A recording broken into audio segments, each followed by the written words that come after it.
Halo semua, perkenalkan saya Stefanus Dio Alfian 131180065 dari Teknik Mesin ITB.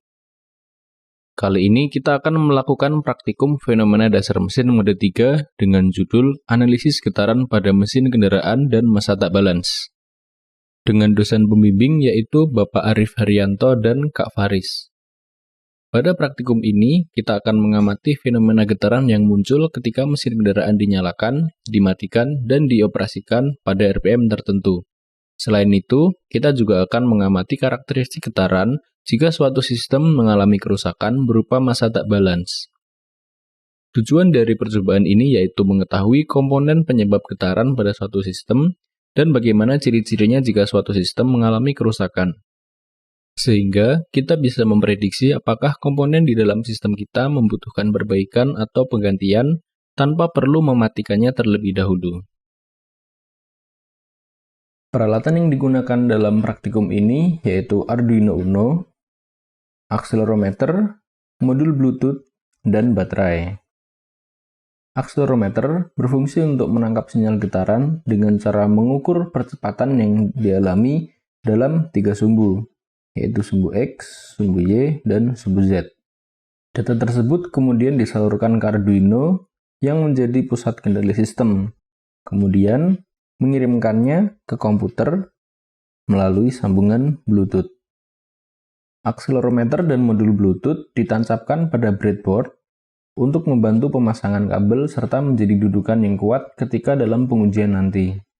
Akselerometer yang dipakai yaitu Adafruit ADXL345 yang menggunakan komunikasi serial I2C sehingga pin yang digunakan adalah SDA dan SCL. Pin tersebut dihubungkan ke pin SDA dan SCL pada Arduino. Pin VCC pada akselerometer ditenagai oleh 5 volt dari Arduino, di sini pada kabel merah, dan pin ground dihubungkan ke ground pada Arduino. Kemudian, modul Bluetooth yang digunakan adalah HC05. Pin VCC mendapatkan sumber daya yang sama seperti akselerometer, yaitu dari 5 volt Arduino. Dan pin ground juga dihubungkan ke ground pada Arduino. Untuk transfer datanya, transmitter dari modul Bluetooth atau TDX itu dihubungkan ke receiver pada Arduino. Sedangkan untuk receiver pada Bluetooth atau RDX dihubungkan ke transmitter pada Arduino. Baterai yang digunakan adalah baterai kotak Sony 9 volt yang dapat diisi ulang. Baterai dihubungkan melalui port DC pada Arduino yang diberikan switch agar bisa dinyalakan dan dimatikan dengan mudah. Jadi beginilah hasilnya, Arduino dipasangkan casing agar tahan terhadap getaran dan sebagai tempat kedudukan komponen lainnya. Ini adalah akselerometernya. Di sini terdapat sumbu dari akselerometer. Ini adalah modul Bluetooth yang digunakan. Dan ini adalah baterai 9 volt yang dapat diisi ulang. Tidak lupa diberikan switch untuk on-off. Semua komponen direkatkan ke casing Arduino dengan pita perekat.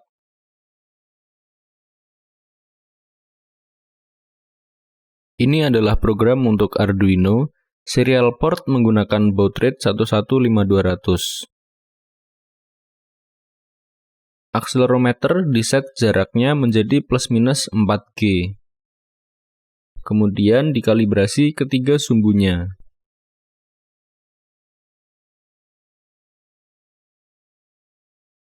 Dan bagian terakhir untuk menangkap dan menampilkan hasil pengukuran getaran. Tahap pertama yang kita lakukan adalah menyalakan Arduino-nya dengan switch.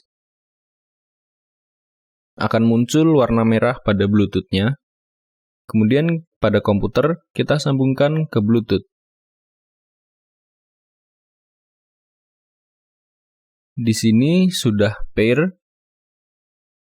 Kemudian kita perlu cek pada device and printer. Kita akan cek HC05 ini berada pada port berapa. Nah, di sini ada pada COM5. sehingga kita perlu ubah portnya ke COM5 juga. Sekarang kita bisa membuka serial monitor, dan ini akan menampilkan hasil pengukuran dari akselerometer. Jika kita gerak-gerakan, maka angka di situ juga akan berubah. Untuk menampilkan grafiknya secara real-time, kita perlu beberapa software. Yang pertama adalah RealTerm, yang berfungsi untuk menulis data pada sebuah file. Yang pertama, kita akan ubah baud rate-nya sesuai dengan program kita, kemudian portnya kita ubah menjadi 5, lalu kita change. Sekarang datanya sudah ditampilkan pada RealTerm. Lalu kita akan capture data tersebut ke dalam sebuah file txt, yaitu vibration_fdm4. Sekarang kita start overwrite, itu akan menulis data secara real-time. Lalu kita buka pada KST, ini yang akan menunjukkan grafik secara real-time beserta dengan FFT-nya. Ini kita coba goyang-goyangkan. Goyang ke depan. Goyang ke atas. Oke, jadi berhasil. Sekarang kita akan lanjut ke percobaannya. Kita akan melakukan pengujian getaran pada mesin mobil. Peralatannya dipasangkan di atas mesin mobil dan direkatkan dengan menggunakan pita perekat. Sekarang kita akan masuk ke dalam mobil. Sekarang mesin kita nyalakan.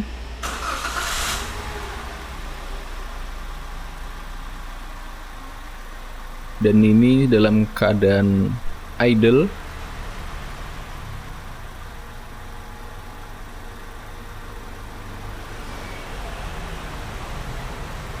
Dapat dilihat getaran beserta dengan FFT-nya.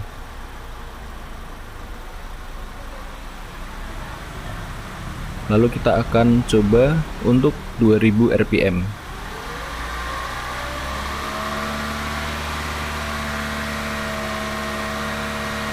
Kita perlu tahan hingga mendapatkan sinyal yang baik.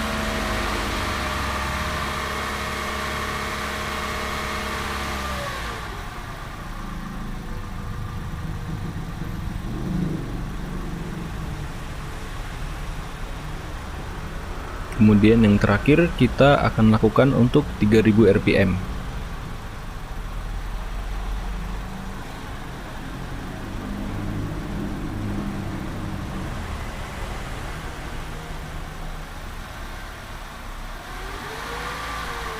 Tidak jadi.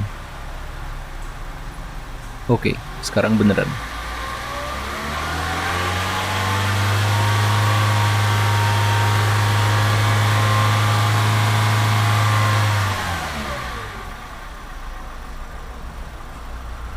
Baik, setelah selesai, kita akan mematikan mesinnya.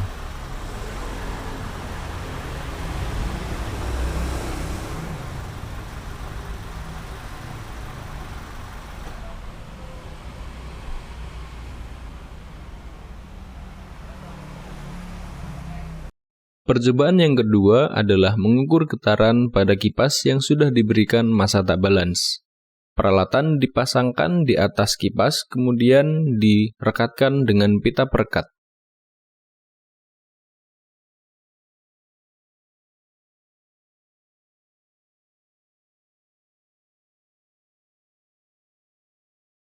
Sekarang kita akan langsung saja menuju ke percobaan pertama. Yang pertama, massa tak balance yang digunakan adalah satu buah koin Rp500 yang memiliki massa 3,1 gram.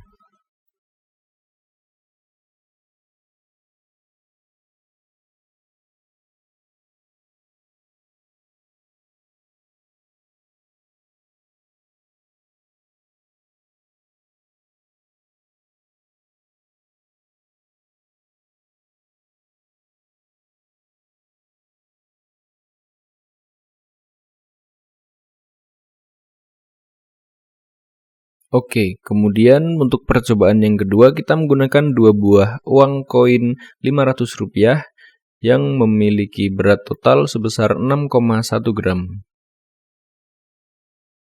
Dan berikut inilah getaran yang dihasilkan.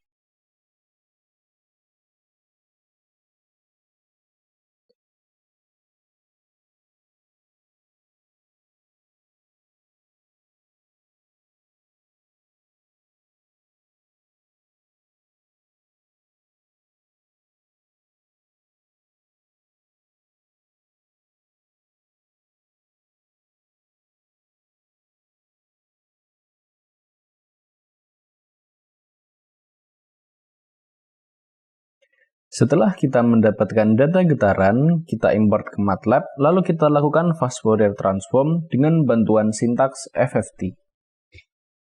Sekarang kita lakukan analisis pada mesin kendaraan. Yang pertama, ketika mesin dinyalakan. Kita bisa lihat ada beberapa titik puncak. Untuk sumbu X, titik tertingginya pada 11,7 dengan amplitudo 2,174. Pada sumbu Y, getaran tertingginya berada pada frekuensi 11,11. Dan pada sumbu Z, getaran tertingginya berada pada 46,2. Dan ada satu lagi frekuensi yang amplitudenya cukup besar, yaitu pada 53,8. Selanjutnya kita akan melihat pada saat mesin dimatikan. Kita bisa lihat di sini frekuensi dengan amplitudo terbesarnya berada pada 11,4 untuk sumbu X, 11,4 pada sumbu Y, dan 11,4 juga pada sumbu Z. Jadi dari data-data yang sudah kita dapatkan, ketika mesin dinyalakan dan dimatikan, terdapat frekuensi yang nilainya lebih besar dibandingkan yang lain. Dan di sini besarnya itu sekitar 11,4 Hz. Adanya frekuensi dominan pada saat mesin dinyalakan dan dimatikan dapat terjadi karena pada frekuensi tersebut merupakan frekuensi pribadi mesin, di mana pada kasus ini frekuensi tersebut dihindari dengan memilih daerah kerja mesin di atas frekuensi pribadi. Jadi ketika mesin dinyalakan dan dimatikan, pasti mesin akan melewati frekuensi tersebut, sehingga terjadi getaran yang cukup besar ketika mesin dinyalakan dan dimatikan. Selanjutnya, kita akan melakukan analisis pada saat mesin dalam keadaan idle, yaitu pada 800 rpm. Dari grafik dapat dilihat ada beberapa getaran yang memiliki amplitudo yang lebih besar dibandingkan yang lain. Pada sumbu X, frekuensi 26,32 Hz memiliki amplitudo yang paling tinggi dibandingkan yang lain. Frekuensi tersebut juga muncul pada sumbu Y dan sumbu Z, walaupun pada sumbu Y ada frekuensi yang lebih tinggi sedikit. Getaran dengan frekuensi 26,32 Hz ini, jika kita kalikan 60 sama dengan 1579,2 rpm atau mendekati 2 kali dari putaran mesin. Getaran pada frekuensi tersebut muncul pada semua sumbu, sehingga dapat disimpulkan bahwa penyebabnya adalah pembakaran pada engine yang terjadi setiap 180 derajat. Selanjutnya kita akan melakukan analisis pada kecepatan mesin 2000 rpm. Dapat dilihat ada beberapa frekuensi yang muncul, yaitu pada 27,63, 72,37, dan 127. Ketiga komponen ini kemungkinan besar merupakan getaran dari piston beserta komponen pendukungnya. Komponen pertama yaitu 27,63 kemungkinan dihasilkan oleh kerja piston. Untuk 72,32 Hz kemungkinan dihasilkan oleh connecting rod.